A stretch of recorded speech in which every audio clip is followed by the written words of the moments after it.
साथ शांतनु त्रिपाठी बुलेटिन की शुरुआत करते हैं इस वक्त की बड़ी खबर के साथ। लखनऊ से खबर सामने आ रही है, लोक भवन में योगी कैबिनेट की बैठक खत्म हो गई। देखिए, योगी कैबिनेट की यह बैठक चल रही थी लोक भवन में और यह बैठक खत्म हो गई है। बैठक में 25 प्रस्तावों पर मुहर लगी है। सीएम योगी आदित्यनाथ की अध्यक्षता में कैबिनेट की बैठक और 25 प्रस्तावों पर मुहर लगी है। बायोप्लास्टिक औद्योगिक नीति को मंजूरी दी गई है और साथ साथ 25 प्रस्तावों पर मुहर लगी है।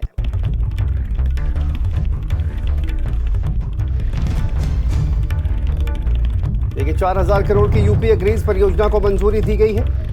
लोक भवन में योगी कैबिनेट की बैठक खत्म हो गई है। कैबिनेट की बैठक में 25 प्रस्तावों पर मुहर लगी। 394.65 करोड़ की स्वीकृति प्रदान की गई। इस परियोजना में उत्तर प्रदेश के सोनभद्र क्षेत्र के सूखाग्रस्त क्षेत्र दुद्धी और ओबरा आदिवासी बेल्ट है। इसके 108 ग्राम के 53,000 कृषक परिवार और 35,467 हेक्टेयर सिंचाई सुविधा के साथ साथ 2 लाख लोगों को पेयजल की सुविधा इससे प्रदान की जाएगी।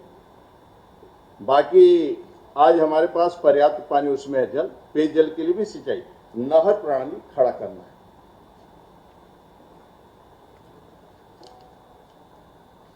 बहुत बहुत धन्यवाद सर। माननीय श्री सचान साहब,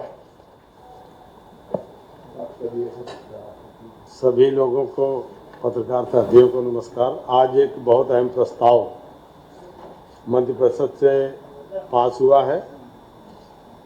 मुख्यमंत्री युवा उद्यमी विकास अभियान, जिसमें 1 लाख नौजवानों को आने के लिए गृह, सिंचाई, चिकित्सा जैसे महत्वपूर्ण विभागों पर चर्चा हुई है। श्रम विभागों पर भी चर्चा हुई है। हमारा मानना है कि प्रदेश जिस गति से आगे बढ़ रहा है, आने वाले दिनों में आप देखेंगे कि प्रदेश पूरे राष्ट्र में सर्वाधिक विकसित राज्य के रूप में खड़ा हो रहा है।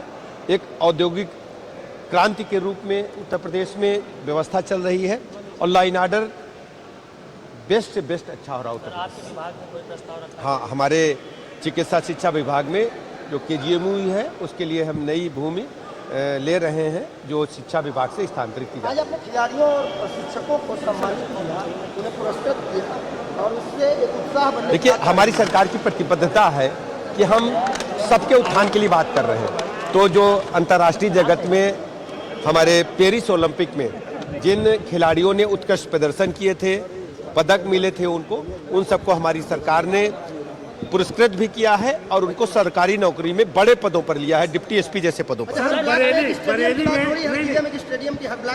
देखिए, हर गांव में स्टेडियम बनेगा, हर गांव में खेल का मैदान हो।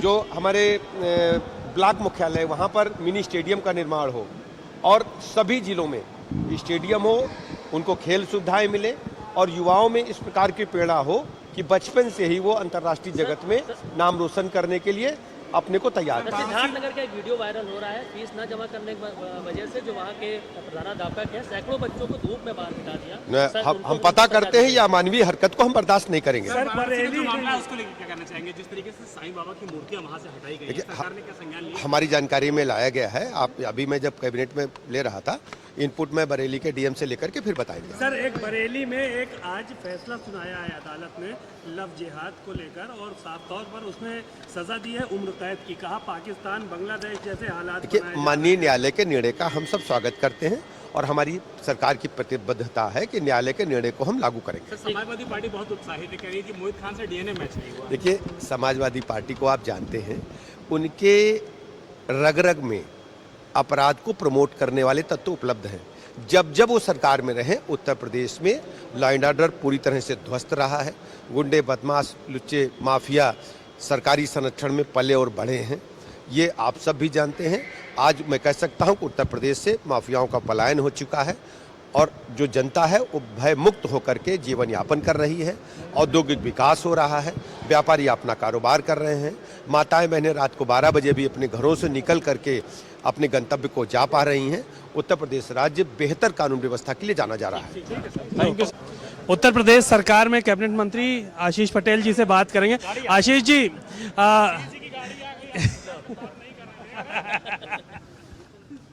डिप्टी सीएम ब्रजेश पाठक जी हमारे साथ हैं। सर, आज सुप्रीम कोर्ट ने एक टिप्पणी की है कि मंदिर हो या मस्जिद हो, उस पे माननीय सर्वोच्च न्यायालय के निर्णय को मानेंगे। उत्तर प्रदेश राज्य में जो भी न्यायालय कहेगा उसे हम अपने यहाँ लागू करेंगे, उनको मानेंगे। सर, साईं मूर्तियां हटाई जा रही हैं कई मंदिरों से। हम इस बात की जानकारी कर रहे हैं, फिर इसके बाद आपसे फिर बात करेंगे। सर, एक आखिरी सवाल था, आज कितने कैबिनेट के फैसलों पर मोहर लगी? 25 कैबिनेट के विभिन्न फैसलों पर चर्चा हुई है और उस चर्चा के बाद पास किया गया है। और अभी हमारे संबंधित मिनिस्टर्स आपको ब्रीफिंग देंगे। हमारी सरकार की प्रतिबद्धता है कि हम प्रदेश के चंद्रमुखी विकास के लिए काम करेंगे, डेवलपमेंट के लिए काम करेंगे। गृह, चिकित्सा, शिक्षा, श्रम, इरिगेशन जैसे कई महत्वपूर्ण विभागों पर चर्चा हुई है। शुक्रिया। आपने डिप्टी सीएम ब्रजेश पाठक जी को सुना, बहुत सारे मुद्दों पर उन्होंने बात की, चर्चा की और साफ तौर पर ये कहा कि प्रदेश को तरक्की के लिए हम लोग लगातार काम कर रहे हैं और आगे बढ़ने का काम कर रहे हैं। कैमरामैन पंकज के साथ सीमा नकवी, भारत समाचार, लखनऊ। मंदिर मस्जिद जो भी है सब वहाँ पूजा करो। अरे ठीक, ओम प्रकाश राजभर जी से बात कर लेते हैं। सर, सुप्रीम कोर्ट का फैसला आया है, हम नहीं पढ़े हैं। साईं मूर्तियां हटाई जा रही हैं। नहीं, हम नहीं जानते, हम जब तक नहीं पढ़ लेंगे तब तक। तो सर 2 मिनट सर, गौ सेवा आयोग पे बाइट दे दीजिए बस हमको। साथ मौजूद है बातचीत के लिए। गौ सेवा आयोग सर बनाया गया है, क्या कुछ होगा आपके विभाग से जुड़ा मामला? हाँ, ये आपने प्रश्न सही किया। गौ सेवा आयोग का गठन हो चुका है, 2 उपाध्यक्ष बने, 1 अध्यक्ष बना है। अब गौ सेवा आयोग के माध्यम से हम लोग गौशालाओं को धन देने की व्यवस्था करते हैं, उसमें अब सुविधा होगी। सर, सुप्रीम कोर्ट का जो फैसला मंदिर मस्जिद को लेकर आया, उसको लेकर क्या कहेंगे? देखिए, सुप्रीम कोर्ट का निर्णय मान्य है और उसका सम्मान होना चाहिए। साईं मूर्ति सर हटाई जा रही है।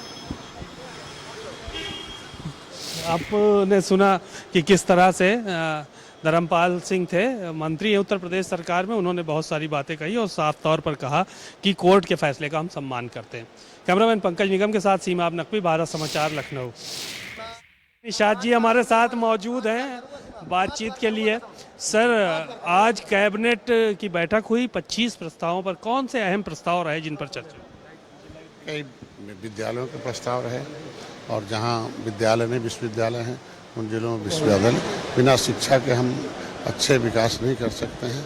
और तमाम औद्योगिक क्षेत्र के विकास के लिए श्रम में कानून बदलाव लाए, फिर सारे रहा कि जो भी हितों की रक्षा के लिए, विकास के लिए था, उसमें बदलाव किए गए और इसके लिए सारे प्रस्ताव पारित हुए। साईं मंदिर से मूर्तियां हटाई जा रही हैं साईं बाबा की, क्या कहेंगे इसको लेकर? कह रहे हैं कि हिंदू धर्म में मान्यता है नहीं। ऐसा नहीं है, लोग जो है कुछ भी कर सकते हैं, लेकिन धर्म को राजनीति से नहीं जोड़ना चाहिए।